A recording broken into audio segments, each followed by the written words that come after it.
علی بھائی اگلا سوال ہے، قرآن حکیم میں دو فرشتوں ہاروت اور ماروت سے متعلق بھی ڈسکشن ہوئی ہے، لیکن برصغیر پاک و ہند کی مسلم عوام میں جو واقعہ بیان کیا جاتا ہے وہ تو انتہائی شرمناک ہے، بلکہ فرشتوں کی توہین پر مبنی ہے۔ پلیز اس حوالے سے ہمیں صحیح انفارمیشن دیں تاکہ عوام الناس کو کہانیوں سے بچایا جا سکے۔ عوام الناس کو کہانیوں سے بچانے کے لیے میرے بھائی آپ کو کہانی بازوں سے توڑ کے نا کتابوں کے ساتھ جوڑنا پڑے گا، اور آپ کو ایک دفعہ بڑے احترام سے ان کے سامنے عرض کرنی ہوگی کیا کہ مرنے سے پہلے اے مسلمان کر لے اس پہ غور، کتابوں کا خدا اور ہے، بابوں کا خدا اور۔ تو کتابیں آپ کو بتائیں گی اتھینٹک سورس سے جو چیزیں آئی ہیں کہ کیا چیز حق ہے اور کیا باطل ہے۔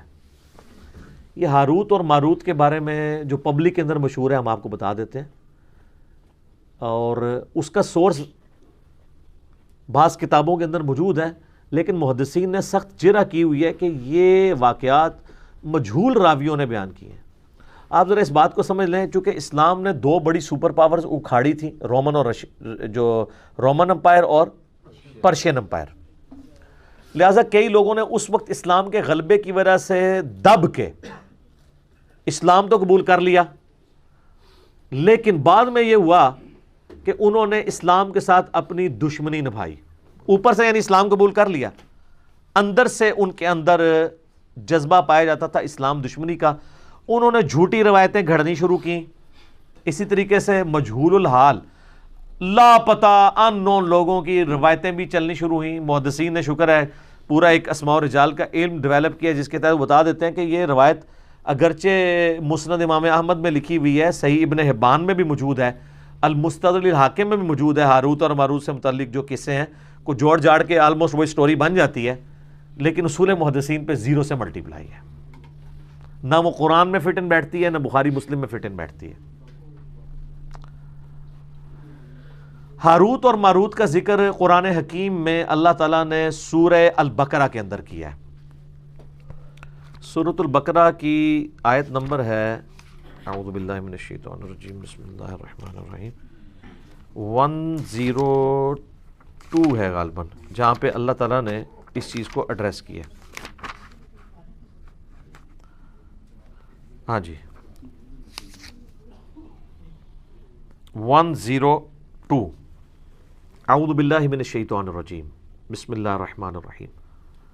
اللہ تعالیٰ یہودیوں کا ذکر کر رہا ہے کہ یہودیوں نے جب پیغمبروں کی تعلیمات کو پس پش ڈال دیا تو اس کا اینڈ رزلٹ پھر یہ ہوا کہ تعویذ دھاگوں کے پیچھے پڑ گئے۔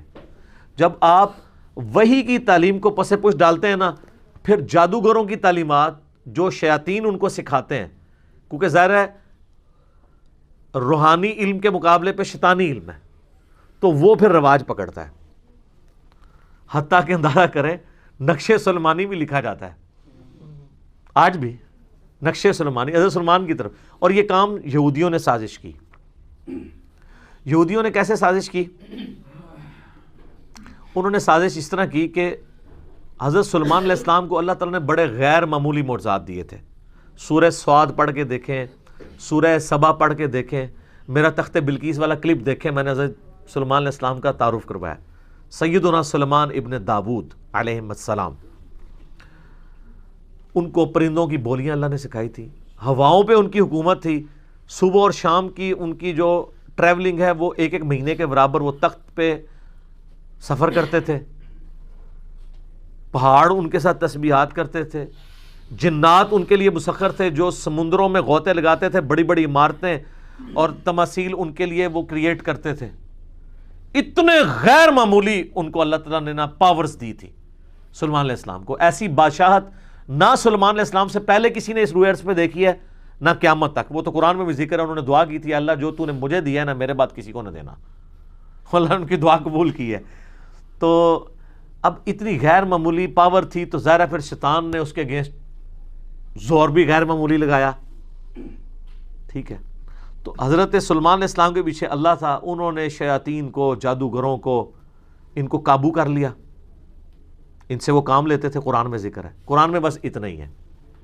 یہ جو سورہ بقرہ کی آیت نمبر 102 ہے نا، اس کے کانٹیکسٹ میں اس کو میں بعد میں کور کرتا ہوں۔ المستدرک الحاکم میں ایک حدیث ہے صحیح سند کے ساتھ کہ عبداللہ ابن عباس کے پاس ایک بندہ آتا ہے کوفے سے، تو اس سے پوچھتے ہیں کوفے کا کیا حال ہے؟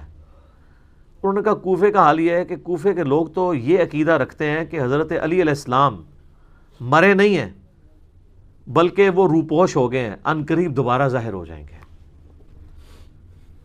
پردہ فرما لیا۔ تو ابن عباس کو غصہ آ گیا۔ دیکھیں صحابہ کرام کس طرح عقیدے کی اصلاح کرتے تھے۔ انہوں نے کہا کہ اگر علی مرنے کے بعد دوبارہ دنیا میں آ جائے گا تو یہ بتاؤ کہ علی کے مرنے کے بعد اس کی وراثت کیوں تقسیم ہوئی ہے، اس کی عورتوں نے نئے نکاح کیوں کر لیے ہیں؟ آئے ہائے ہائے، یہ صرف نبی کا پروٹوکول ہے کہ اس کی وفات کے بعد اس کی بیوی نکاح نہیں کر سکتی کیونکہ وہ امت کی ماں ہے۔ یہ نبی کا پروٹوکول ہے سورۃ الاحزاب میں، النبی اولیٰ بالمؤمنین من انفسہم وازواجہ امہاتہم۔ صحابہ میں تو کوئی فوت ہوتا تھا دوسرا صحابی اس کی بیوی سے شادی کر لیتا تھا، خود حضرت علی نے حضرت ابوبکر کی بیوی سے شادی کی ہے ان کی وفات کے بعد، اسماء بنت امیس سے۔ اسی لیے محمد بن ابی بکر جو حضرت ابوبکر کے بیٹے ہیں پرورش ساری مولا علی نے کی ہے، اسی لیے جنگ جمل میں حضرت علی کے ساتھ تھے اور اما عائشہ کو سمجھاتے تھے۔ سیدہ عائشہ کا قاتل کون، وہ آپ میرا کلپ دیکھ لیں، اس میں نے محمد بن ابی بکر کا تعارف بھی کروایا رضی اللہ تعالیٰ عنہ علیہ السلام۔ تو عبداللہ ابن عباس نے جب یہ اس کو پھکی دی نا، انہوں نے کہا کوفے کے لوگوں اگر علی نے مرنے کے بعد دوبارہ دنیا میں آ جانا ہے تو اس کی بیوہ بیویوں نے اور شادیاں کیوں کر لی ہیں اور اس کی وراثت کیوں تقسیم ہو گئی ہے؟ یہ انہوں نے پھکی دی کہ وہ فوت ہو چکے ہیں، کوئی دنیا میں واپس نہیں آ سکتا۔ حتیٰ کہ مسلم شریف کے مقدمے میں ہے جب کچھ تابعین کے دوران ایک بندے نے آ کے لچ تلا کہ جی جب عبداللہ ابن مسعود ہمارے پاس آئے تھے جنگ صفین کے موقع پہ تو انہوں نے ہم سے ایک حدیث بیان کی، تو وہ تابعین کہنے لگے عبداللہ ابن مسعود تو 33 ہجری میں فوت ہو گئے تھے اور جنگ صفین ہوئی ہے 37 ہجری میں، یہ اپنے مرنے کے 4 سال کے بعد عبداللہ ابن مسعود کیا قبر سے نکل کے آگے حدیث بیان کر گئے تھے؟ نا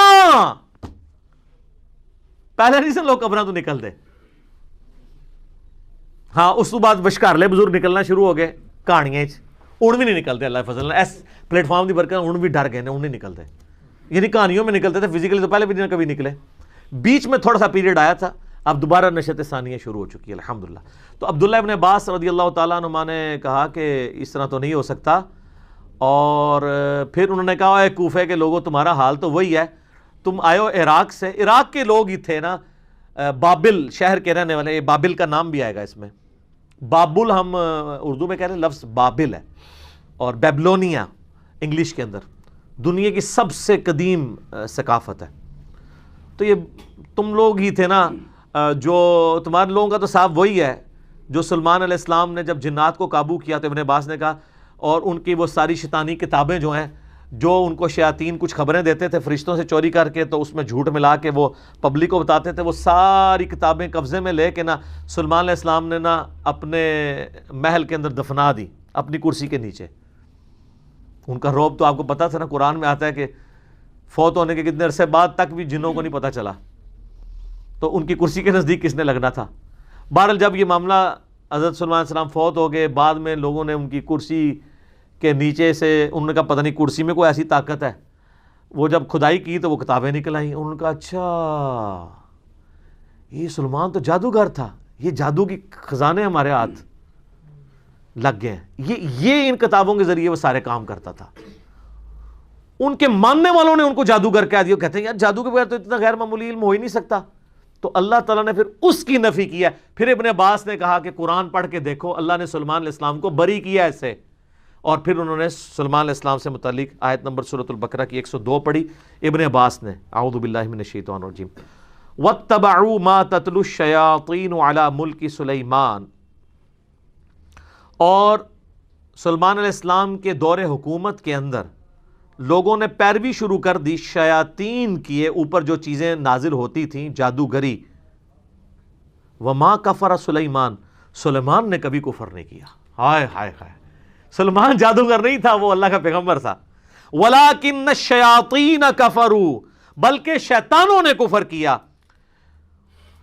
يُعَلِّمُونَ النَّاسَ السِّحْرَ، وہ لوگوں کو جادو سکھاتے تھے۔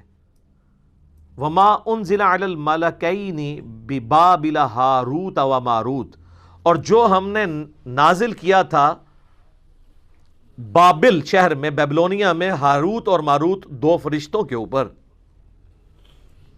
وہ بھی ایک علم تھا جو لوگوں کی آزمائش کے لیے تھا، ایک جادو کا علم، ایک وہ علم. کیونکہ اللہ تعالیٰ نے کہا کہ سلیمان علیہ السلام چلے گئے ہیں تو اب ذرا چیک تو کیا جائے نا کہ ان کے پکے مخلص ساتھی کون سے ہیں. کئی لوگ تو وہیں پہ ہی ختم ہو گئے نا، جب وہ کتابیں نکلی تو وہ سفلی علوم کے اندر پڑ گئے. جو باقی بچے تھے اللہ نے کہا ان کو بھی میں ذرا آزماؤں گا.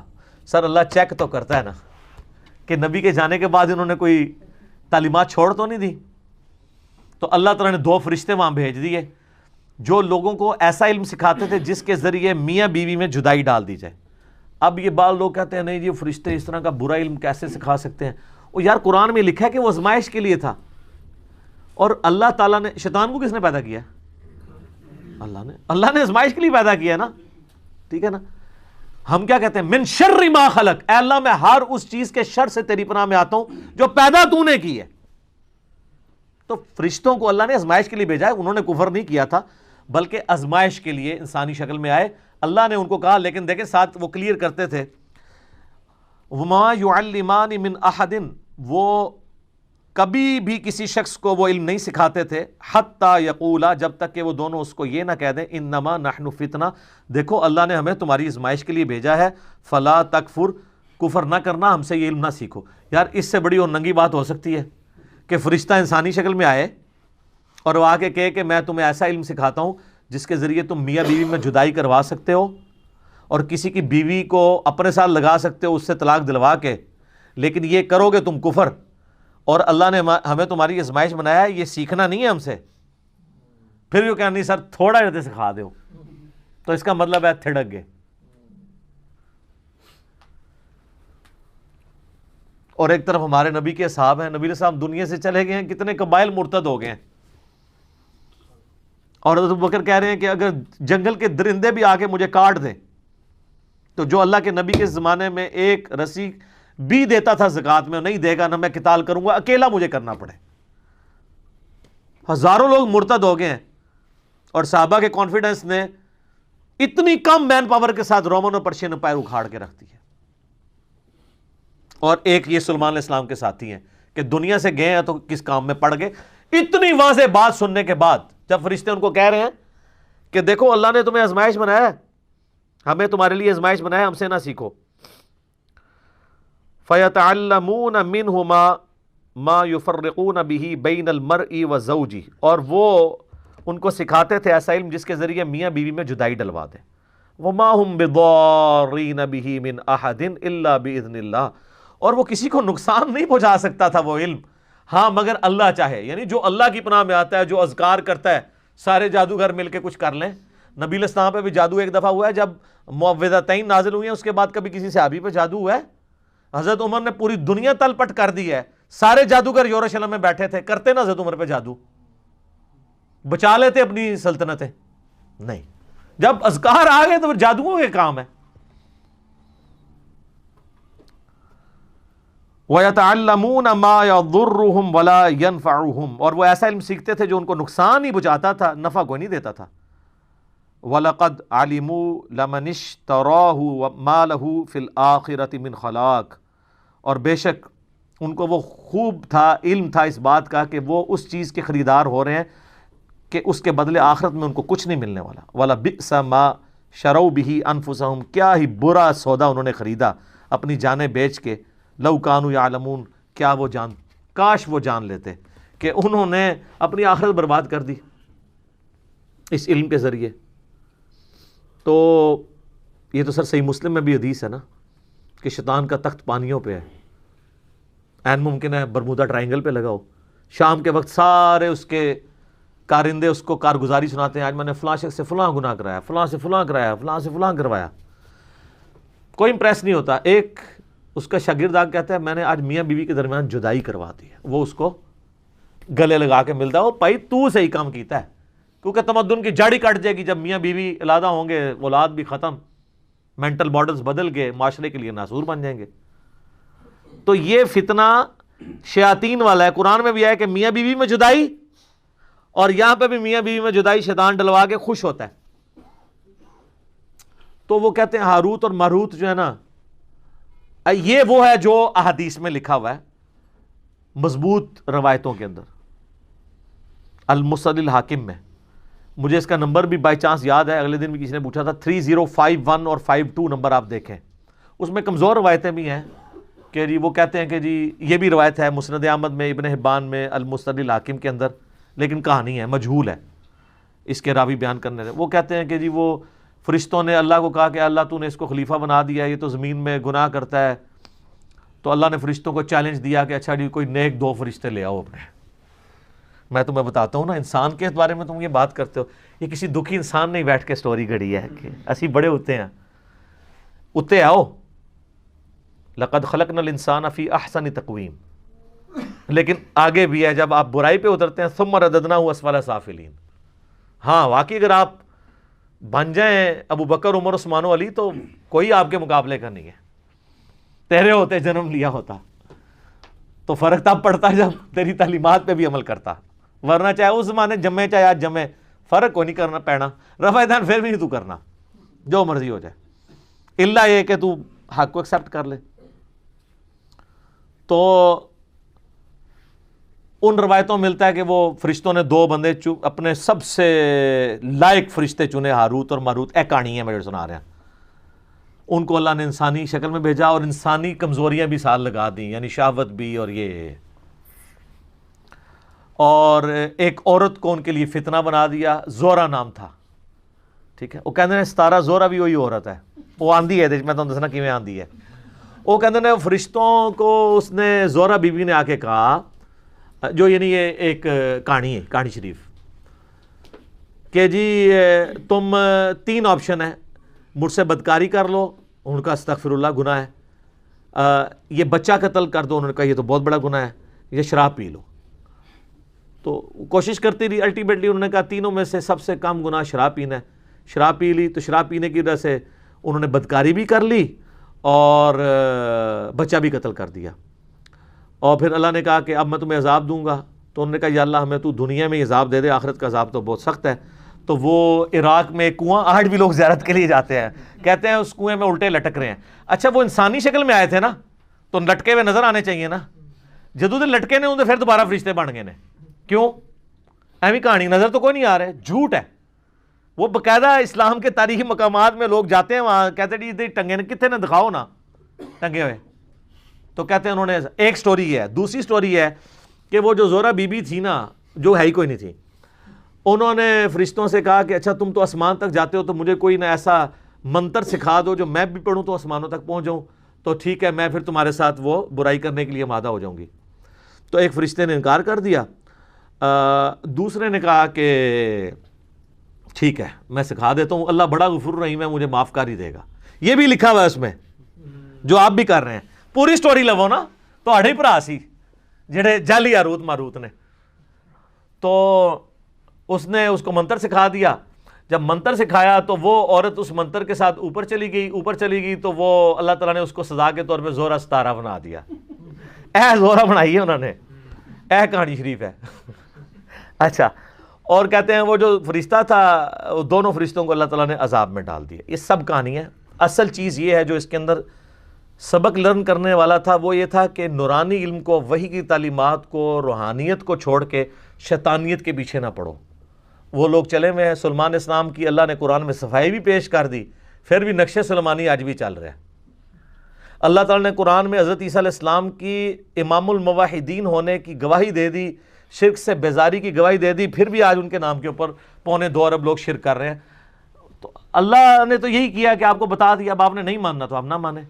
تو یہ ہاروت اور ماروت کی یہ سٹوری ہے, لہٰذا یہ جہاں کے بھی آپ کو ملے. ایون حافظ ابن کثیر نے بھی یہ روایتیں نقل کی ہیں, کچھ کا تو انہوں نے رد کیا ہے, کچھ پہ خاموشی اختیار کر لی ہے, کچھ پہ وہ خود پھر مانتے ہیں کہ یار یہ روایتیں تو ایسی ہیں, پھر وہ کہتے ہیں نہیں ہے انٹرسٹنگ ہے, میں بیان بھی کر دیتا ہوں, کیونکہ لوگ کہانی بھی سنتے ہیں نا. تفسیر ابن کثیر میں یاد رکھیے گا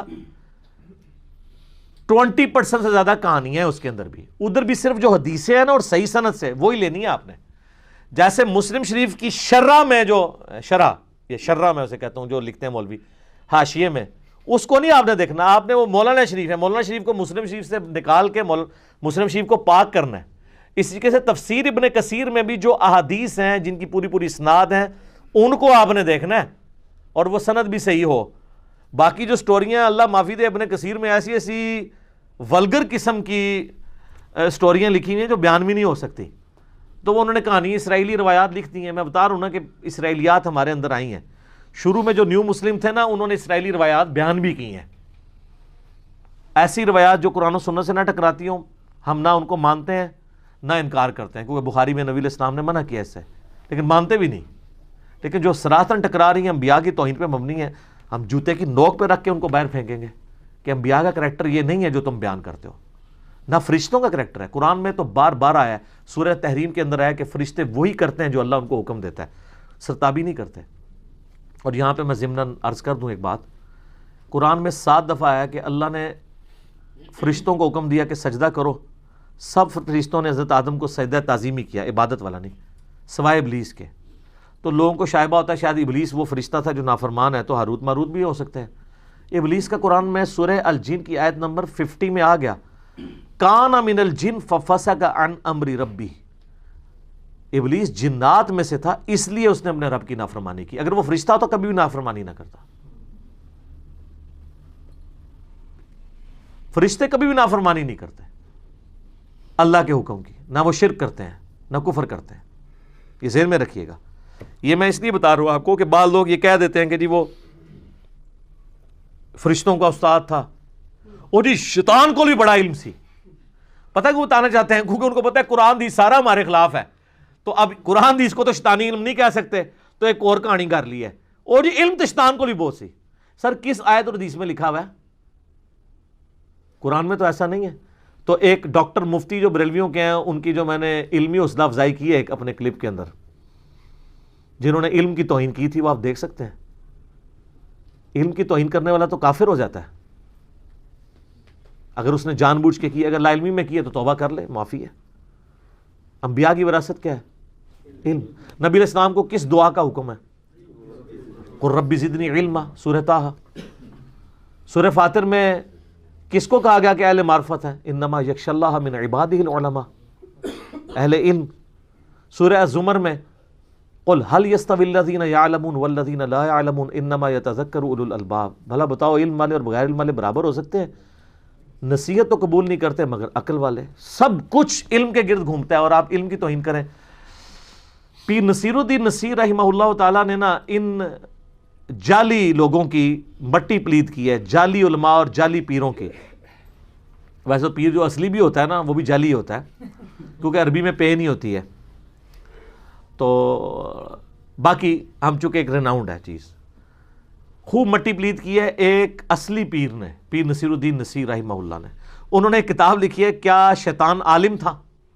سر جو مٹی پلید کی ہے انہوں نے، جو لوگ کہتے ہیں نا شیطان علم والا تھا وہ گمراہ ہوا ہے، انہوں نے بتایا کہ شیطان کے پاس علم ہوتا نا تو کبھی گمراہ نہ ہوتا، وہ خالی عبادت گزار سی. اگر عالم ہوتا تو کبھی گمراہ نہ ہوتا. علم تو حفاظت کرتا ہے انسان کی. علم کا تقاضا یہ نہیں تھا کہ اللہ سے بحث کرتا. علم تو ہے سمعنا و اطعنا، سنا اور مانا. اکڑ آتی نہیں ہے. علم انسان میں عاجزی لاتا ہے. البتہ جو شخص علم کی بنیاد پہ اکڑے اس سے بدترین کوئی نہیں ہوتا. وہ بھی ہے ایک پہلو. سورۃ الاعراف کی آیت نمبر 175 اور 176 میں بلعام بن بعورہ کا ذکر ہے. المستدل الحاکم میں اس کانٹیکس میں حدیث ہے کہ بنی اسرائیل کا عالم تھا، دنیا کا کتا بن گیا. تو اللہ نے کہا کہ یہ کتے کی مثال بن گیا ہے. جیسے کتے پہ بوجھ ڈالا جائے تب بھی زبان اس کی باہر رہتی ہے، نہ ڈالا جائے تب بھی زبان ہانپتا رہتا ہے، کیونکہ دنیا کی محبت کا شکار ہو گیا علم کے باوجود، اور علم سے اس نے نفع نہیں حاصل کیا. جو علم سے نفع حاصل کرتے ہیں علم ان کی حفاظت کرتا ہے، اور جو علم کو شوکیس میں رکھ دیتے ہیں تو وہ قرآن میں آیا کہ ان گدھوں کی مانند ہے جن کے اوپر پیٹھ پہ کتابیں لدی ہوئی تھی. یہ میں کتابیں رکھتا ہوں، وہ کہتے ہیں نہیں جی وہ تو قرآن میں مثال ہے. یہ سر یہ قرآن میں اس گدھے کی مثال ہے، گدھا شریف کی، کہ جو اپنے کندھے پہ اٹھاتا ہے لیکن وہ پڑھ نہیں سکتا. تو وہ گدھا شریف وہی ہیں جن کے شوکیس میں لکھے ہیں وہ پڑھتے نہیں ہیں. یہاں جو بیٹھے ہوئے ہیں نا وہ پڑھتے ہیں اور آپ کو بھی بتاتے ہیں کہ آپ بھی نکال کے پڑھ لیں. تو وہ گدھے کی مثال نہیں ہے، بلکہ اللہ نے ایسے اہل علم کی تو تعریف کی ہوئی ہے. کہتے ہیں نہیں گدھے کی مثال آئی ہے. گدھے کی مثال ان کی آئی ہے جو علم سے استفادہ نہیں کرتے. جو استفادہ کرنے والے ہیں وہ تو انما یخشی اللہ من عبادہ العلماء. ہاروت اور ماروت سے بات ادھر نکل گئی. ہاروت اور ماروت اللہ تعالیٰ کے فرشتے تھے، ان کی توہین نہ کریں، اور ان کے بارے میں یہ جھوٹا الزام لگانا یہ آپ کو گستاخی کے اندر لے جائے گا. توبہ کریں. کہانیاں ہیں، بیان ہوئی ہیں، کچھ مسند احمد، صحیح ابن حبان میں، حاکم میں بھی آ گئی ہے، لیکن مجہول راویوں سے ہیں۔ صحیح بات وہ ہے جو میں نے المستدل الحاکم سے 305152 نمبر حدیث جو میں نے بیان کی ہے ابن عباس کے حوالے سے، کہ سارے جھوٹے الزامات تھے، اس کو اللہ نے کنڈیم کیا ہے کہ حضرت سلیمان علیہ السلام نے کبھی کفر و شرک کی تعلیم نہیں دی، کوئی تعویذ دھاگے نہیں کیے، وہ وہی کا علم سکھاتے تھے۔ یہ ان کے ماننے والوں نے ان کی طرف غلط باتیں منسوب کر دی ہوئی ہیں، اس میں ان کا کوئی قصور نہیں ہے۔ سلیمان علیہ السلام نے کبھی کفر نہیں کیا، وہ تو پکے موحد تھے۔ اور میں اس کانٹیکس میں ریکویسٹ کروں گا، میرا تخت بلقیس والا آپ کلپ دیکھیں ضرور، اس میں میں نے سلیمان علیہ السلام کا تعارف کروایا ہے کہ کیا وہ شخصیت تھے، اللہ نے ان کو کیا کیا خوبیاں دی تھی۔ لیکن بنی اسرائیل ان کے خلاف ہو گیا، حالانکہ خود سلیمان علیہ السلام ابراہیمی تھے، ان کی اولاد میں سے تھے، لیکن جب ان کی غلطیاں ہائی لائٹ کیں، جس طرح حضرت عیسیٰ علیہ السلام کے یہ خلاف ہو گئے، سلیمان علیہ السلام کے خلاف ہو گئے۔ پھر قرآن میں اللہ تعالیٰ نے یہ بھی فرمایا کہ ہم نے داؤد اور سلیمان کے ذریعے خود بنی اسرائیل پہ لعنت کروائی ہے، تو وہ تو ماننے کے لیے تیار ہی نہیں تھے۔ ان ہستیوں کو اللہ نے ان کو عزت دی، نبوت سے سرفراز فرمایا، عزت دی، کتاب نازل کی، زبور ان کے والد کے اوپر، اور جانشین بنایا ان کو۔ تو یہ نقشِ سلمانی پھر بھی چل رہا ہے، سلمانی ٹوپی بھی چل رہی ہے، پتہ نہیں کیا کچھ چل رہا ہے سلیمان علیہ السلام کے نام کے اوپر۔ سب کہانی ہے سر، قرآن سے جڑیں، احادیث سے جڑیں تو آپ کو سچائی پتہ چلے گی۔ ٹھیک ہوگا جی؟ اللہ تعالیٰ سے دعا ہے جو حق بات میں نے کہی اللہ تعالیٰ ہمارے دلوں میں راسخ فرمائے۔ اگر جذبات میں میرے منہ سے کوئی غلط بات نکل گئی، اللہ تعالیٰ ہمارے دلوں سے ہی محو کر دے، ہمیں کتاب و سنت کی تعلیمات پر عمل کر کے دوسرے بھائیوں تک پہنچانے کی توفیق عطا فرمائے۔ سبحانک اللہم و بحمدک، اشہد ان لا الہ الا انت، استغفرک و اتوب الیک، وما علینا الا البلاغ المبین۔ جزاکم اللہ خیرا، احسن الجزاء۔